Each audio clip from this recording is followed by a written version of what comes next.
You don't want to be responding to 10 and winning one. You want to be very high up there in the conversion of these.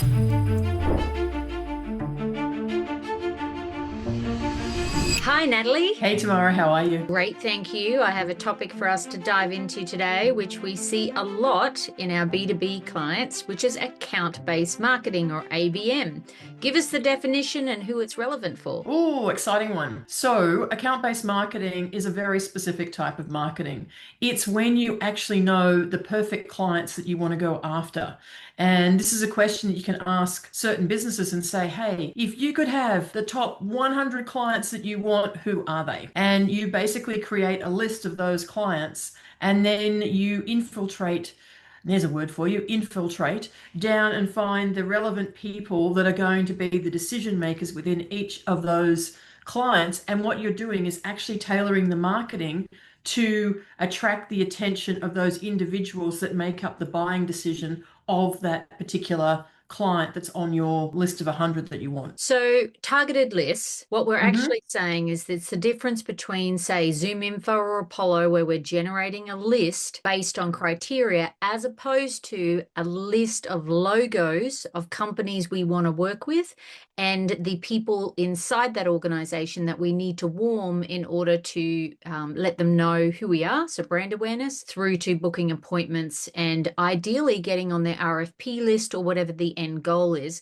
But you do tend to use ABM with a lot of our clients who have longer sales cycles, who need to bid, who need to be on an RFP list. Talk us through what the difference is between, say, a targeted list versus the ABM logo strategy. Well, the ABM logo strategy tends to be when you've got a product or service that is going to be a larger ticket size. And what you're really looking at doing is you're investing in the fact that you're able to convert these clients. And you mentioned the longer sales cycle. That is typically the case. But if you do ABM right and you're actually involving those decision makers and targeting them and answering the questions that they have and allaying their concerns, then you're going to move them faster through the customer value journey to get them to the point where they're going to convert. Obviously, that's excluding the fact that you may have an RFP, which has its own set of timelines, but even there's a really cool strategy you can use for when you've got an RFP as well, because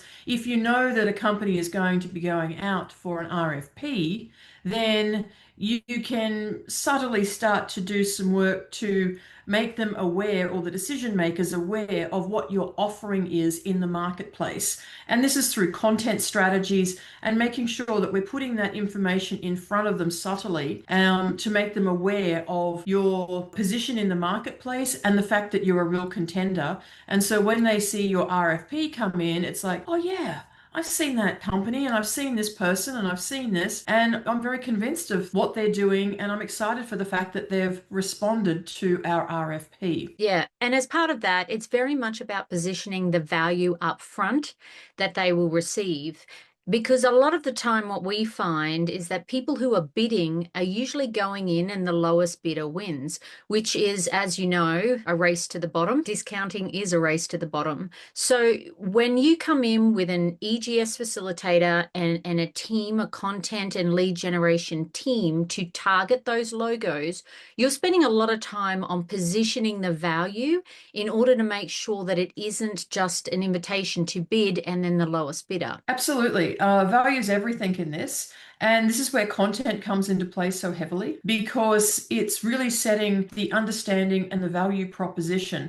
And really what we're trying to do also is have that content answer all of the questions that effectively they're going out for and asking through the RFP. For content to really hit, what we want them to be doing is answering the question. And I say this to clients all the time. Think about the perfect client that you have, which is your ideal client profile, XYZ company. And then there may be 5 decision makers in that XYZ company that is going to need to be part of that decision-making process. Each one of those people is going to have a slightly different lens that they're looking at this decision through. Maybe it's the risk person, maybe it's the CFO, maybe it's an operations manager. It just Manager. could be any of those. And so the trick is to ask yourself this question: what's the lens that they're looking at this through? And then the next question is, what's keeping them up at 3 a.m.? Because if you can answer those questions, when you're putting that content past them, they're going to go, oh, that's it. That's the thing that has been concerning me. And so when you answer that question, you create value, which increases the trust.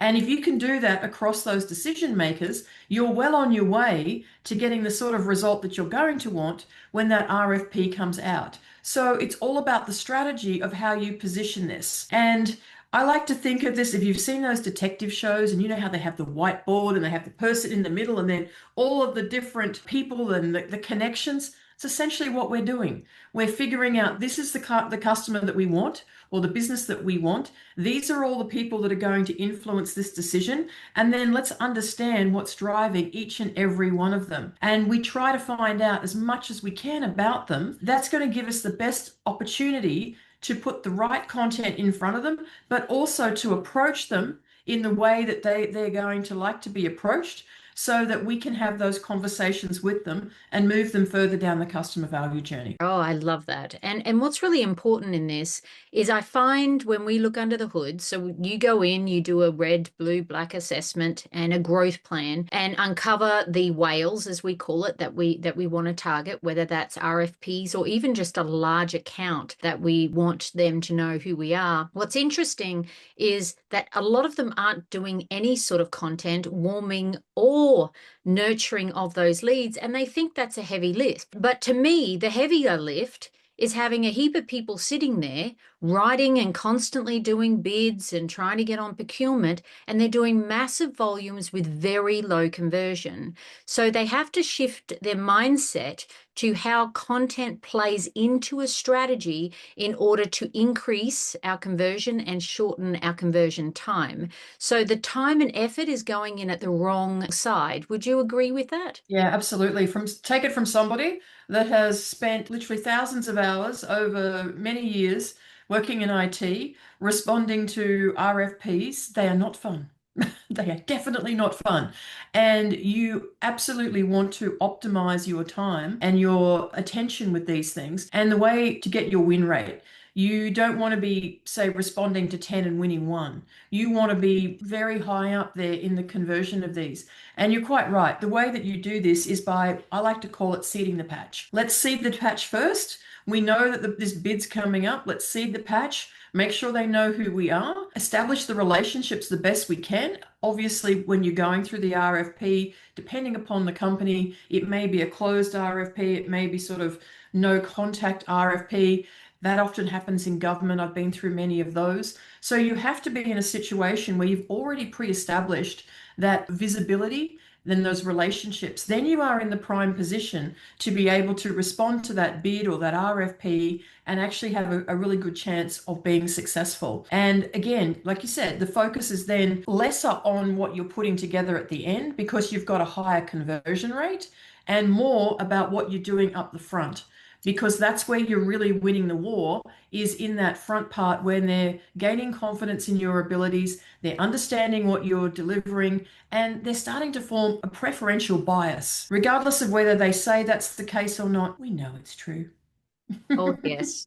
Now, this brings me to a couple of EGS frameworks. You have run this process many times with many clients who are targeting whales, as we call them. Now, there's two things I'd love for us to dive into for a minute, which is first our EGS EAT strategy, which is EAT with a double E, positioning you as experienced, expertise, authority, and trusted. And the fact that a lot of procurement managers, when they come across you, they might remember you through brand recognition, or they've connected with you on LinkedIn and they've seen your content, but a lot of them do Google due diligence on you. And we need to make sure that your experts are showcased throughout that process and when they're making those decisions. So talk to me first about EAT and how you're able to produce that expert-based content at scale that's targeting them, that's values-based. We never sell at the top of the funnel, especially in B2B. And then secondly, if you can talk to the EGS process that you've developed, because you've done this a lot of times. So you've seen what works, you've optimized the process, and then it's just a matter of you reskinning that run sheet, that EGS framework, which is ABM, and then applying that to the client and who they're targeting. Two questions in one, Natalie. You can do that. Well, let's tackle the EAT thing, or the double EAT thing first. You're quite right. Expert, experience, authoritative, and trusted. So all of the content that you're putting out there needs to be like that. And fundamentally, this is for SEO and GEO. For those of you who are not familiar with GEO, generative engine optimization, essentially how people are using the large language models such as ChatGPT, Claude, Perplexity, Gemini, blah, blah, blah, to do their searching rather than using Google. And we're seeing this more and more. When you look at the traffic that are going through, we're seeing a lesser on Google and we're seeing more coming through with the LLMs. So it's not that there's any more projects, especially with B2B projects, right? Yes, absolutely. So it's not that there's any less traffic, it's just the traffic has moved. And this is the opportunity for people to have is let's get some great content out there. Let's build that brand authority. Let's build that voice authority, more than just the brand, but the voice and the thought behind it, so that it positions people and companies as the authority in that field. And again, that arcs back to the double EAT strategy. When we're preparing content, it needs to be experience. So demonstrate your experience in this space. Where have you done it before? How have you done it before? What results have you had? Talk to the successes and be able to apply that to the expertise that you have. So you talk about the fact that we are the best because of these reasons. We have done this. And then the authority is you've been in the industry for a long time. You've worked with these other clients. You've won these awards. You have come up with some other unique twist on how this works. And again, that also plays into the trusted, because there is a lot of data points out there to point to the fact that you are the expert, the authority, and you have the experience. So therefore you become the trusted party in this moving forward. So when you're preparing content, and certainly when we're preparing it through our teams and what we train our people in and what we train our clients in, is be thinking in that framework of 4 of how you should be providing that content. Now, let's take it to the next level. So how do you actually do that? Well, fundamentally, we always start with a hero video. That could be a podcast. It could be a specific video that we're actually doing about a topic. And we've actually created a module.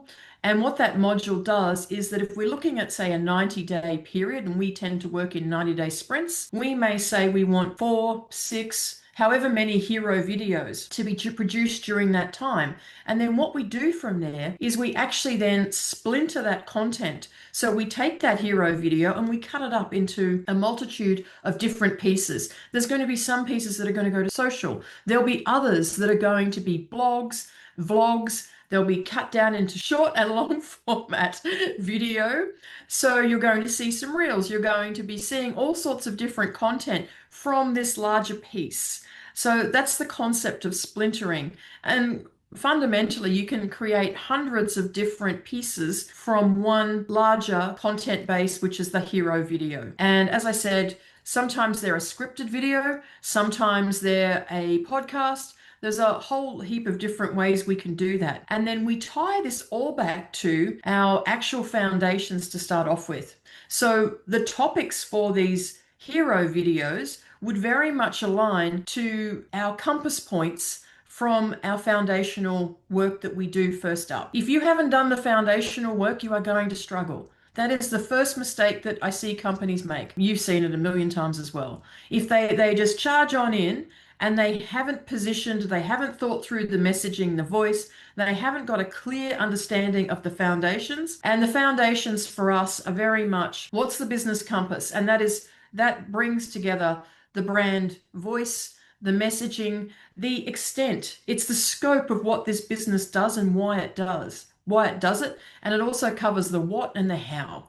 And that becomes a very comprehensive framework. And that's why we call it the business compass, because it keeps us on track heading towards our North Star. We also include in our foundational work the customer avatars and also our customer value journeys. And if you're just going to the level of demographics with your customer avatars, I'm sorry to say that will not serve you well. When you're talking customer avatars today, you need to be going to a lot of depth. I'm talking about getting down into the psychology of why people are driven or motivated to do something. What are their fears? What are their challenges? What are their points of pain? What makes them a hero? What is their status? These are all far more important questions to answer than she's 35 to 45 and she lives in this suburb and drives a BMW. So, yes, that information is important, but it needs to be overlaid with the rest because that's how you actually pierce the psyche and really make that connection. And when we're talking in a land of AI and so much content coming at people, that's when you really need content that lands. And content that lands is hitting people on a psychological and a connection level. It's like they hear me, they see me, they know who I am. I feel that immediate connection. That's when you take somebody's attention and you can move them down the customer value journey. And when you're creating your content, all of this features into how we build that content. And we have a beautiful framework that means that we can do this at scale with a lot of ease because content's some of the hardest things to produce over and over again. And we see many teams get exhausted because somebody's sitting there going, oh my goodness, I've got to write a bunch more social posts. And if they don't have a framework, they don't have a methodology, it always feels like they're at the bottom of at Mount Everest and they're pushing that inevitable snowball up the hill and it's getting heavier and heavier and harder and harder. It doesn't have to be that way. We can do this with a really simple framework that is easy to continue to implement, and it means that the teams are far more efficient and they're hitting the things that need to be hit and everything stays on target, on brand, and the messaging stays consistent. And that's what we also need to see. As a company, you need to be known for that consistent branding and messaging across the board. Otherwise, if you get these random things coming in, it's basically making people unsure of where they are and what it is that you stand for. So getting your content tight and making sure you hit all of these high points is very, very important. So there's a couple of things there that I think we need to reinforce, which is when you're talking about the EAT content, positioning you as experience, expertise, authority, and trusted in your space or in your vertical or industry that you specialize in, we always start with video first because we are mimicking the relationship of what it would be like if we were jumping on a plane and going spending time with them. So that building of a relationship in B2B is critical, but most people think that that needs to be at a conference or flying their salespeople to locations to meet with these logos and target clients. But in fact, we can do a lot of that more affordably using long form video content and doing that up front, as opposed to the salespeople doing the old traditional way of golf and coffee and beer and expensive conferences and all of that. So I think that's worth noting because the traditional way of selling needs to be disrupted in B2B. And the clients that we're working with, their competitors can't possibly keep up. They're doing the old school, knocking on doors and going to conferences and playing golf, and they're spending a lot of time building that relationship. Whereas we're coming in and we're sending touch points to them way more regularly. It's value-based content. It's still the person building the relationship, but by the time they show up, they feel like they know the business very inside and out. They understand the value that a partnership with them could bring. And then it's a conversation about, well, tell me what problems you have to solve. And I'd love to dive into that. It really shortens the sales process. So one of the things that we always say is that we have to turn our salespeople into closers only.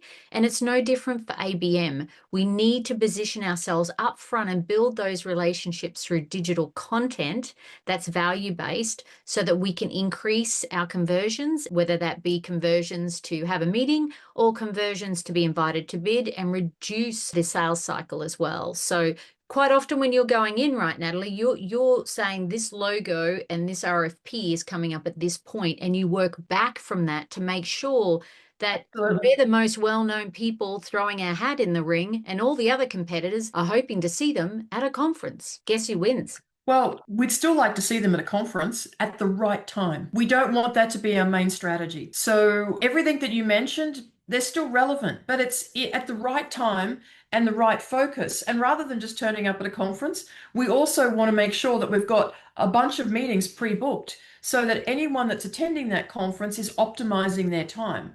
And that happens by, again, having the whole seeding of the patch process before we get to that point, so that when they're at that point of having those meetings at the conferences or in person, they're actually optimized and the person is that much further down the customer value journey, and the close or the conversion is so much closer.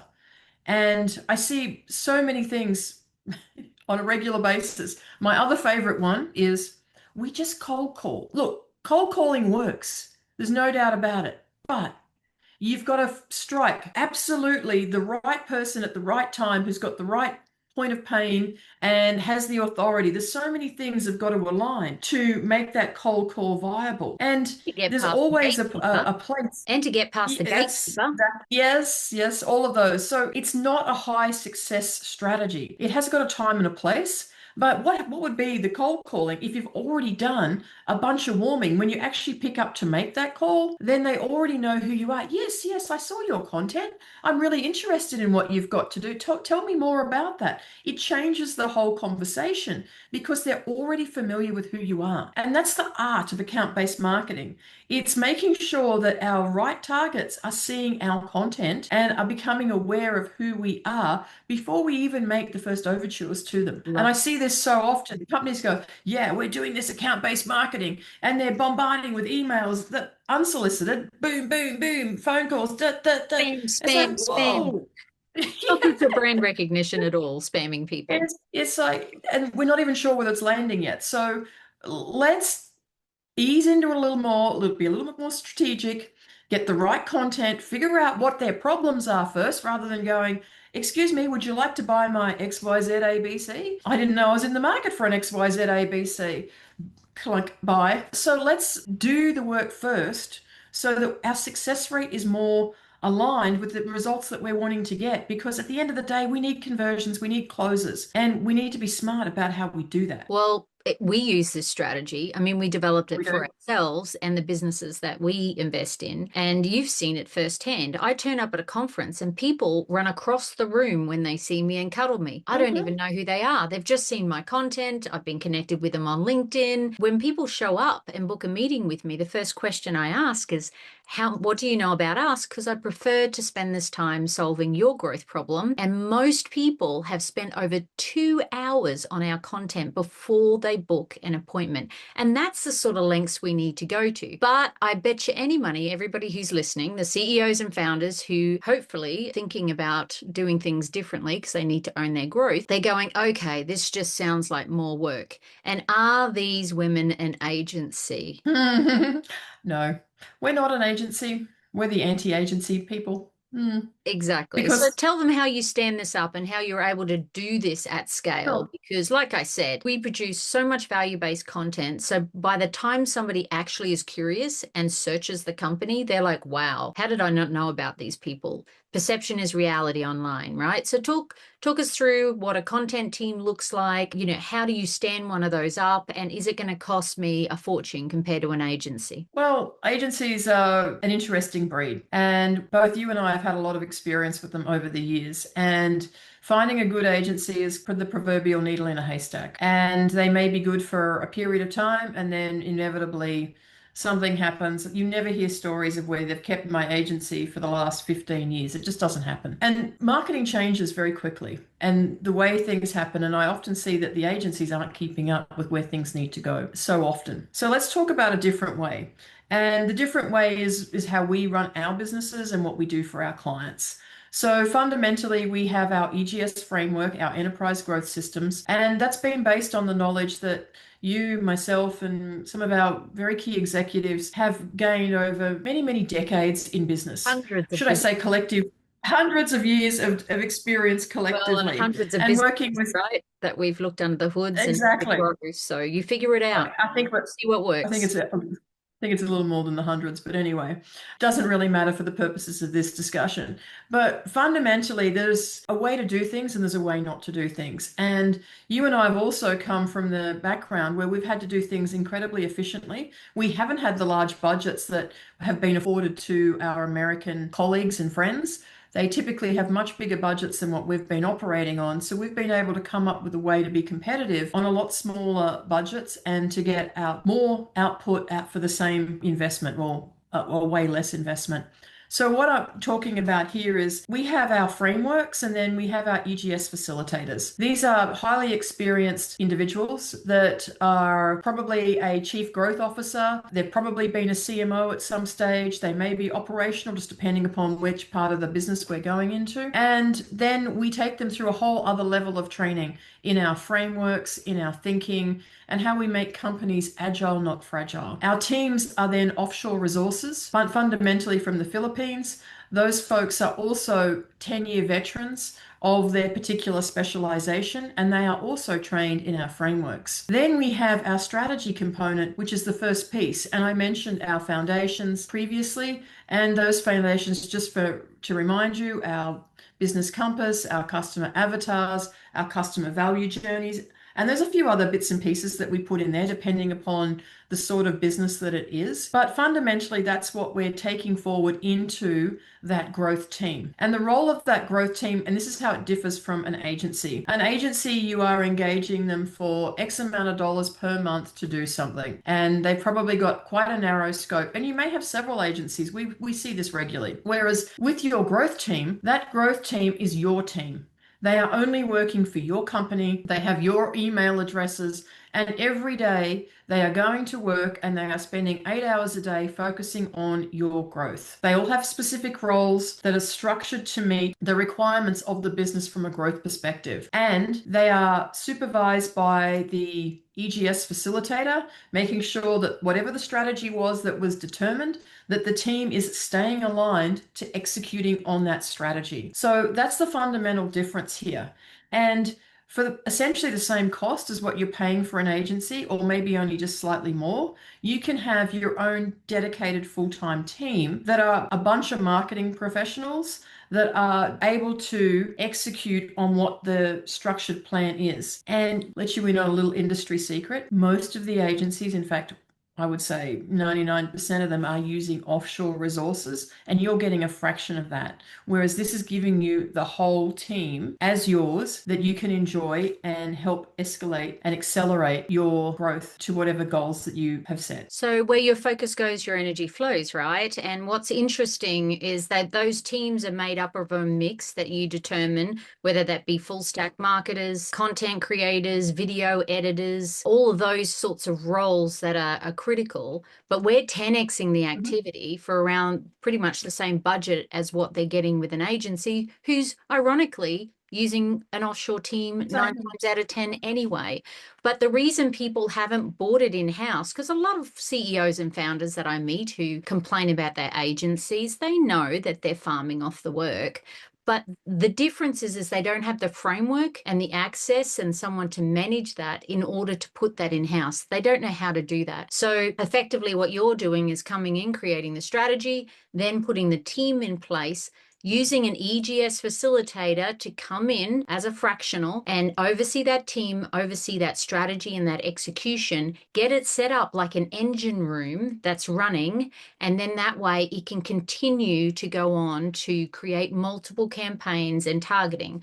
Because today we've talked about account-based marketing, but there's also your existing clients that need to constantly be reminded of the value that you bring and updated to ensure that we're opening up that account and optimizing that and getting as much revenue out of that account as possible. You've also got recruitment, which is a strategy. As you grow, you need to attract the best talent. So that's another function that marketing should be doing. And then of course you've got your dolphins, not just your whales, that are usually a completely different avatar. So we need to talk to them and engage with them and have a customer value journey that's different. So all these functions come together with omni-channel marketing, and we need to build a team to be able to service that.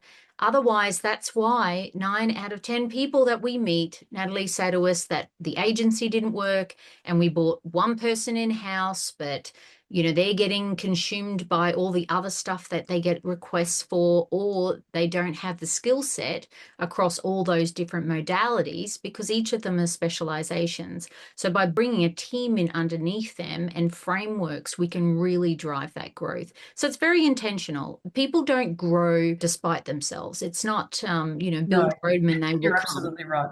Like it And I think has to be a concentrated plan. It has to be 10x of activity. It needs to have a strategy and it needs to be driven very deep with numbers. So you benchmark when you go in originally and say, this is our current conversion for account-based marketing for these logos. And we make sure that we get an ROI. We're shortening that, increasing our bid invitations, increasing our conversion on those, reducing the amount of time for conversions. So you need to track it as well. So we know that that content is actually getting an ROI. everything we do must have an ROI. Otherwise, why are we doing it? Well, And we see vanity that. metrics have been the whole conversation in marketing for decades. So, Well, I think it's also worth just taking a step back. Marketing is such a challenging area for most businesses because if you look at accounting or HR or a bunch of other operational type areas, it's very specific how they run. There's only one way to do accounting. HR, you've got to follow the necessary legislation and rules and whatever else. Operations follow a process. Marketing is this beast that just sort of moves, and very few people can actually get their head around it. And this is what we see. A company can't organize this themselves in most cases. So that's one of the reasons that we get called in to, can you make sense of how we take this thing forward? And marketing's a fast moving thing. The way that we marketed 5 years ago or 2 years ago or even 3 months ago is very different to this and what's happening today. The fundamentals don't change. The way that we connect with people, the psychology, those things don't change, but some of the tactics do. The tools certainly change. So it's a very fast moving thing.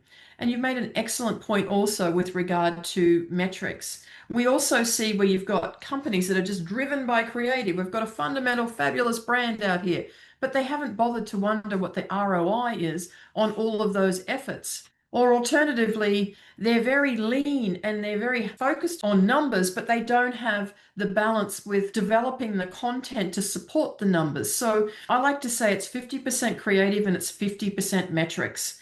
And the numbers drive where the creative needs to go. So it's looking at it from that perspective and saying, okay, what are the numbers telling us? How does the content land with our potential clients? What do we need to do? And just monitoring it through there, because vanity metrics help nobody. I've seen so many times where people go, but we've got 100,000 hits a month on our site. Fabulous. That's great.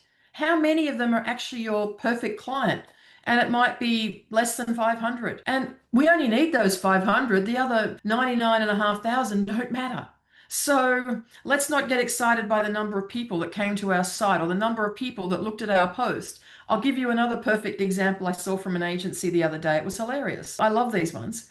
And they went, oh, but we've done these TikTok videos and they've gone viral and we've had over 1 million views and this and that. That's wonderful. That was a global viewing of a TikTok video. There's only one problem. That particular business was very geographically located. So how many of those 1 million people that actually viewed that video and liked it and everything else and got excited about it were in that geographic area that that business could actually reach, service, and convert? Yeah, I'm still trying to figure out that number. And it wasn't very many, obviously. oh, that's what the agency likes, right? Oh, but they can talk about we've got 1 million views, and everyone goes, yay! Again. Well, the old saying, turnover is vanity, profit is sanity, and cash is king. In marketing world, I mean, impressions is vanity, engagement with your ideal customers is sanity, and conversion is king. So we really need to take that approach in marketing. And I can see why it's had a bad name and why agencies get a bad name, but It's a hard area. It's not it's easy doing this stuff. People don't understand how difficult it can be. And it's a game of trial and error. What I mean by that is that you have to test things always, A/B, split test, and you have to be constantly watching it. And not everything that you put out there is going to land. That's the reality of what we're doing here in marketing. And you can increase the way that you convert, or you can increase the way that you have success by a variety of things. I like to look at it as an equation, and it's certainly a hypothesis. We believe that if we do these particular things, we're going to get a conversion. And they're all the data points along the way, which effectively is just like looking at a big mathematical equation. And the more of those data points that we can control, the chances of getting that conversion are going to be a lot higher. But people are fickle, and sometimes their attention's on this thing, sometimes it on something else. But So we've got it a is a dedicated game. team, right? So we can split test a lot more, see Yeah, what works, and then drive home the things that do. You can turn them, absolutely. which is And we can some use of our technology other as well. but some of our other clients still haven't even got the concepts back from their agency 2 months later. And we've split test 40, 50 pieces of content to see what's landing. And now we're driving that home.